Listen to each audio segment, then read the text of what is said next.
This is Forge Daily with Mackenzie Barwell on the Forge Audio Network. Match day -1. We are 24 hours out from the CPL championship between Forge FC and Cavalry right here at Tim Hortons Field. So get your timers out because the hourly countdown has officially started.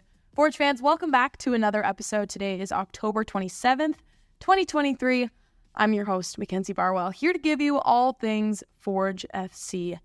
Today's episode is going to give you all the insight you need to be just as prepared as these two teams for tomorrow. So here's what you can expect. Last night, the CPL award show went down at Leuna Station, so we'll go over who received what, and then also, of course, who didn't receive what. Today was media day for both teams, and it went a little bit differently from regular season pre-match press conferences, so we'll have the opportunity to listen into that. And lastly, touch on one more announcement from yesterday's award show. So let's get right into it, beginning with the CPL award ceremony, hosted by a few familiar faces to the Forge Audio Network: Andy Petrillo, Gareth Wheeler, Jordan Wilson, and of course, Christian Jack. First award of the night was that Goalkeeper of the Year, the Golden Glove, a result the Forge fans were thrilled but unsurprised by. I want to play back the announcement itself because it was pretty special for this podcast and for G, and I'll explain why in a second. So the winner of the 2023 Canadian Premier League Goalkeeper of the Year is Tristan Henry.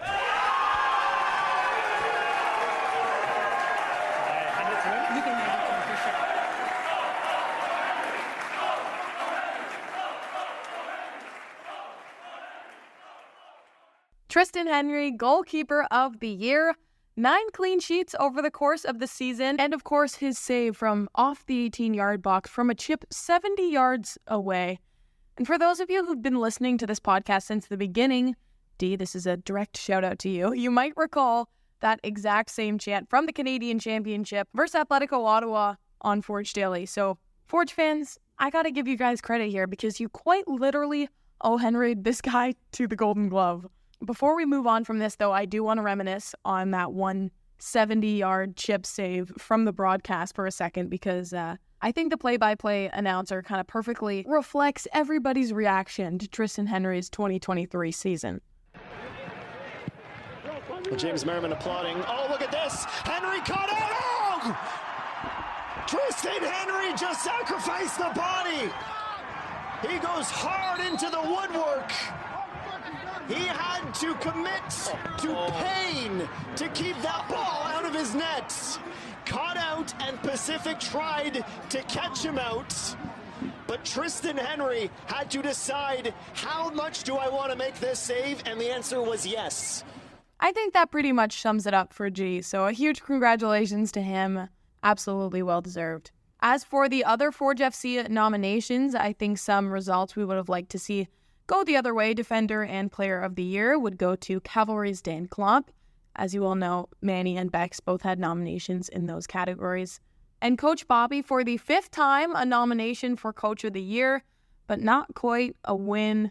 Tommy Wheeldon Jr. would take this one home. But I do have to quickly mention the conversation that Andy Petrillo and I had on the podcast a couple days ago, because she made a good point in talking about the nature of this award and how the trajectory of a team that the winning coach typically has is often that worst to first narrative. So, of course, Bobby having taken Forge to 5 straight finals, maybe that consistency falling into the periphery of media members who vote on these awards. Just something to consider, not necessarily an excuse, but maybe an explanation. So, lastly, that U21 award, Kwesi Poku with the nomination, but ultimately it would go to Valor FC's Mateo De Brienne.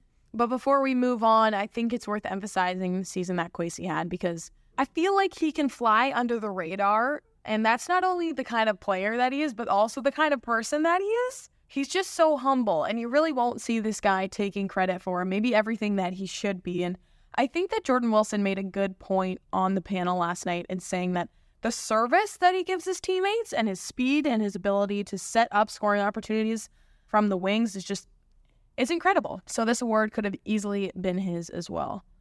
Now moving on to some words from the coaches and players. Obviously, being the CPL final, it was a bigger press conference. So we hear from Coach Bobby and then both Alex Achinioti-Jönsson and Kyle Bekker from Forge.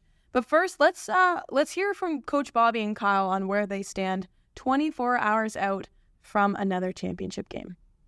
Yeah, I think for any player that plays this game, when you're a young kid kicking the ball on the field, what do?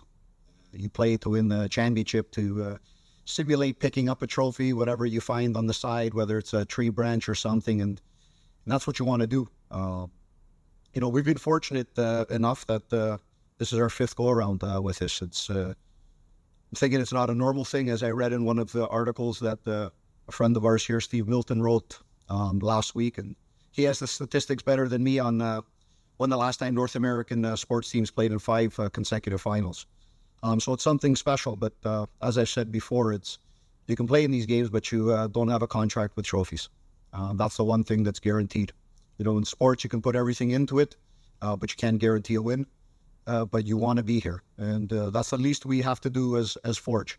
That's something we've set up from not just from year one and winning in year one, but from the start of that season on who we want to be and what we want this club to be as an identity, and the players have bought in.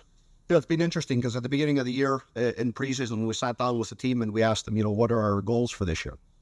It's easy to say we want to win a trophy, we want to do this and that, but the overwhelming consensus in the group was making sure you're playing in Champions League, now called Champions Cup.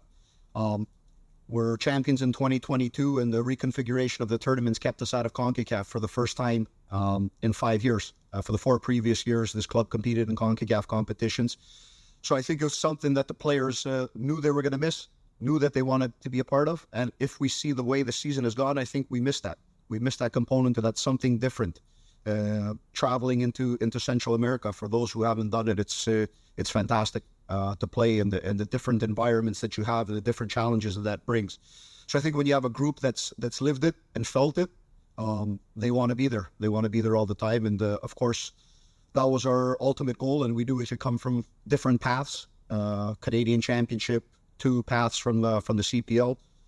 So it happens that before we get into this final, we've got that all locked up. And now you go out there and you play a game that you've played a few times before.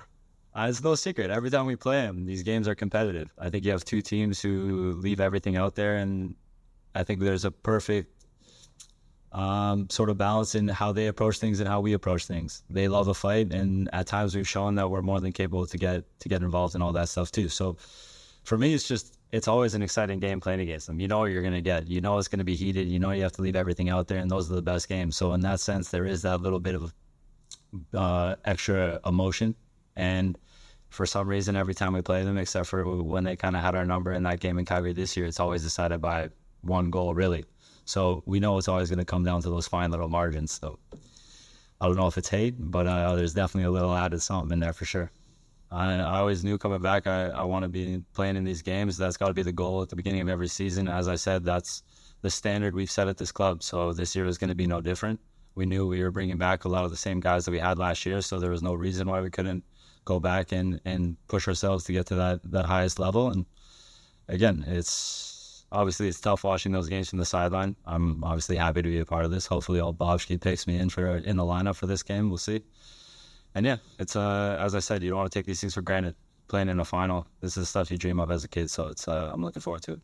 One other thing I wanted to include was what Alex had to say about his time in Hamilton as he approaches another CPL final with this club. It kind of tugged on my heartstrings, I can't lie. I'm sitting here recording the final episode before the 2023 season ends. But I remember when I was recording those first couple episodes back in April, I watched Alex on the Forge YouTube channel just to get to know him as a player and as a person.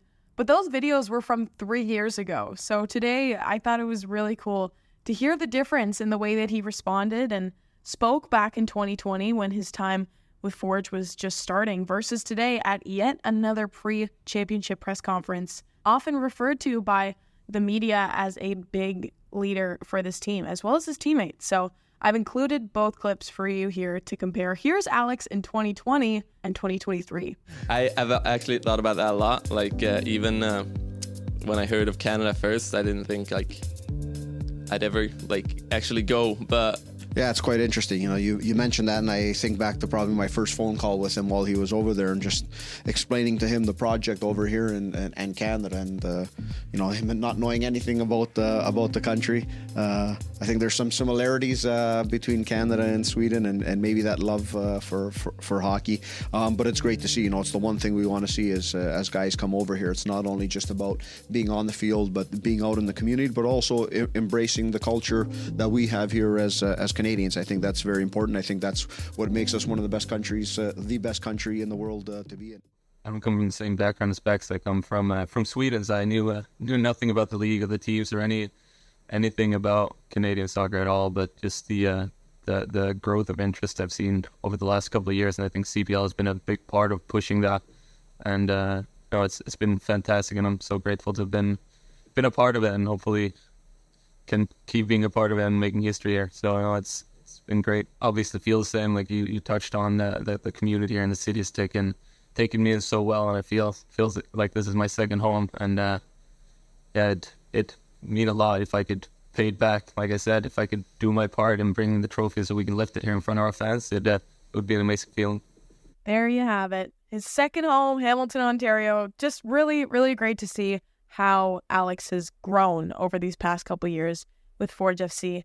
Moving on, though, head coach of Cavalry Tommy Wheeldon Jr. had an interesting response when he was asked whether Forge has been, quote, the biggest pain for his club over these past couple years. Here's what he said about what he's taken from this ongoing CPL rivalry.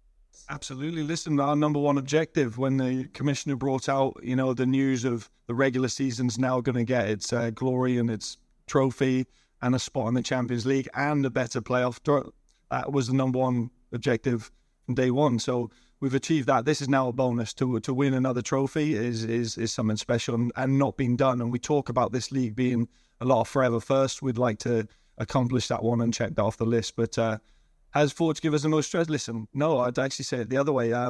They've made me and they've made us better, because they've been a terrific side to watch, and to see what they've done in CONCACAF, you know, we wanted to replicate. So I think sometimes you need rivalries like what we've had with them to inspire us to be better. And I think this year, you know, win the league by the manner which we did, a large part of it is we had to be better than them, and we were for 28 games this season.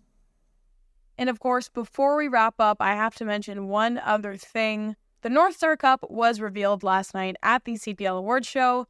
Go check out the CPL social medias if you haven't already taken a look. It's pretty nice. Definitely a lot easier to drink out of in comparison to that microwave plate. So that's pretty much the only review that I have of it. You know, shiny. It's it's great. It really is. That's all I have for the 2023 season of Forge Daily. This isn't the last you've heard from me, by the way, but of course, championship game tomorrow. Am I feeling a little bit emotional? Maybe. Yes, I am. Genuinely, thank you all so much for listening. If you're new, thanks for tuning in. But if you've been here since day one, I have thoroughly enjoyed being a part of your daily routines for the past couple months. So on that note, we will wrap up today's episode. I'll be back to check in next week. But by then, we will know who the 2023 Canadian Premier League champions are. This has been Forge Daily with Mackenzie Barwell. If you like what you heard, please like, follow, subscribe, comment, and share. Oh, you thought I was done? No, I'm not done. This was funny. I spoke to G yesterday at the award ceremony. Because if you saw him, he was fitted up, all right? He had this leather jacket, nice matching pants. So I cornered him and then asked for a fit check. Shout out, G. Congrats. I just put something together real quick. You know, I got a little jacket, Zara, t-shirt, everything Zara, to be honest, except for the sneakers. You too? You guys look neat. That's why.